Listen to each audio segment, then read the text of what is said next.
I received a WhatsApp text yesterday from an unknown girl. Did you forget something at my place? It read. Uh, Before I could even reply, I received an image of an incredibly pretty and voluptuous woman wearing nothing but an oversized white t shirt and a cap, smiling seductively and gazing intently at the camera with her alluring hazel colored eyes. She was obviously going to text someone else and had probably accidentally sent it to me. So I decided to tell her that. I think the guy gave you a wrong number. I replied and closed my phone. About an hour later, another image arrived from the same number. A Starbucks cup this time with her name, Devika, scribbled over it. Missing you already. Starbucks today too? 6ish? Her text read. Did she not read my message? I wondered, and I was surprised to find just a single tick against my text. That's not possible. If I have received her message, she should have received mine too, right? Anyway, I texted her the same again, but before I could finish typing this time, another image arrived. This time there were two cups, and one of them read Divyansh, my name. I squinted my eyes and wondered if it was just a coincidence. And then came another image. I should probably skip describing this one and definitely not mention the caption that accompanied it. But there was a lot of skin and a lot of expletives. I had no clue who this woman was, so I texted her the same. That I don't know you, I think you're mistaken. And then I blocked her. Calmness ensued. Then this morning, another image arrived over WhatsApp from another unknown number. It was the same girl in the picture, Devika, but something about her face was different. Her eyes were moist. Her scarlet cheeks had visible fingerprint impressions. And she appeared abnormally scared. The image was also marked by number 3 in the corner. It was just weird, so I decided to ignore it. About an hour later, I received another pic. This time it was a silver ring with the impression of a turtle engraved on it. The bad thing was that it had blood on it. The worst thing was that I was wearing the exact same ring on my finger.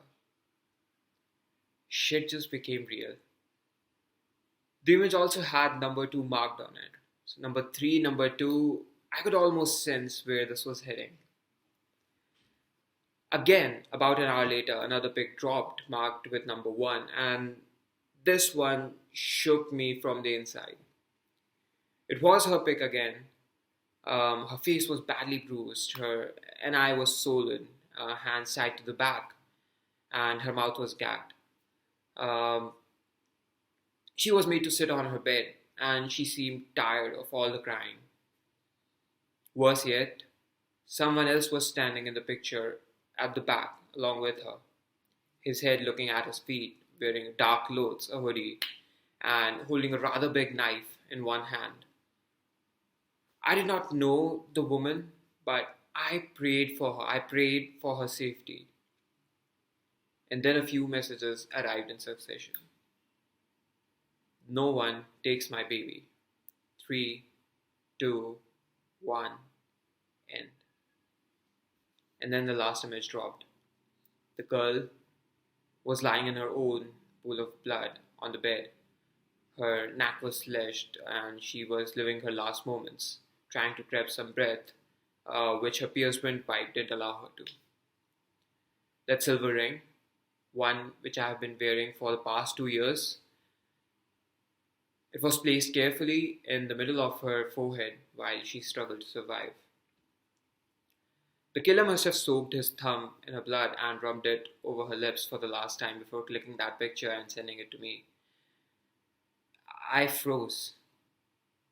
Even though I closed WhatsApp, I couldn't get that gruesome image out of my head. I sat in a corner, numb, unable to hear anything other than the sound of my own heartbeat. I'll be honest, I thought I was out of my senses. A few minutes later, my phone rang. It was from my best friend. He said that he had a good news and a very good news. I told him that I couldn't talk at that moment, and but he was just adamant, and he started muttering. And then he said that, remember that girl from my office I told you about? She finally agreed to go out with me. But her parents are a bit conservative, so she'll have a friend accompanying her. Good news is that that friend of hers is hot, so it'll be a double date, and you'll be coming along on it. Um, and the best thing is that she broke up with her boyfriend just 2 days ago. You know what that means, right? And just when I was about to cut the call, he said this: Bro, I don't need excuses. Her name is Devika Khurana. Check her out on her Instagram and thank me later. It'll be a double date. Be at the Linking Road Starbucks today at 6 in the evening. Bye. I didn't sleep that night.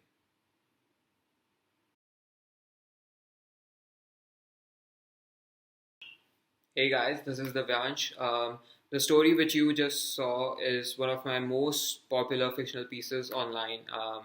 It has been viewed by over 250,000 odd people on Quora. And yeah, so if you like this story and if you're viewing it on Instagram, do share it on your Instagram stories and help spread the word. Um, and if you're watching it on YouTube, do share the link around, help spread the word. Uh, there are going to be more of these short stories, poetry, fiction, other pieces coming up.